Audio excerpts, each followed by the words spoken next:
Ka Khasi Student Union West Khasi District Unit haringkat kajian trilang bar ka KSU Rambrai Circle hagas ngi baar ka khat handal tarik naitung arjara posau hapo kajian lam usam lawan bah kupar el nonglai ubade organizing secretary ka KSU West Khasi District Unit baru sama penbiang bor basayo moit vice president ka KSU Rambrai Circle kilalai ban khanrai ki bar jala ki bawan tri ba anya ka we ka project jo ka NHIDCL jong ka surok nong stoin Rambrai Karchai ka brapen tre ka company Spika ha kani ka jinlai khanra ka seng kali oban bat adu arpan rungut ki barjala ki bapan kenya ka Interstate Migrant and Workmen Act 1979 and Amendment 2011 kaseng kali obaru kumbah rungut ki barjala ki bomla ban pensisya bagi di kinung India kumta kaseng kumba ka jule kala beno ya baro kita ka arpan rungut syaki jaka bagi wan bar kaseng ka mahamru iki kontraktor baro jong kathany bagi di ban penbiang ka work permit ha baki wan ra no tre barjala ha kathany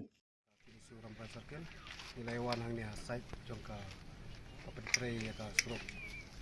nong stang Rambrai Karchai ban cek biang ki kot kisla ka bay dei bat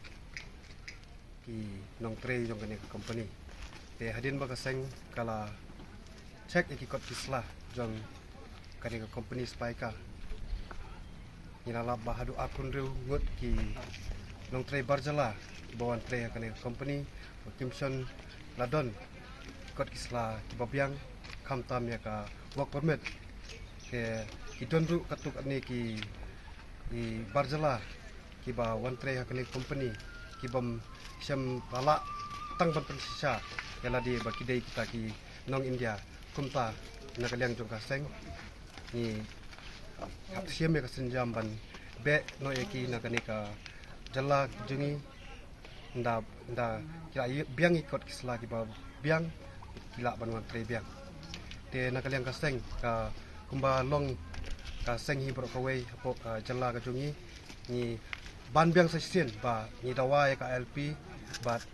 ban pentri kam no udwat ya ka MRSA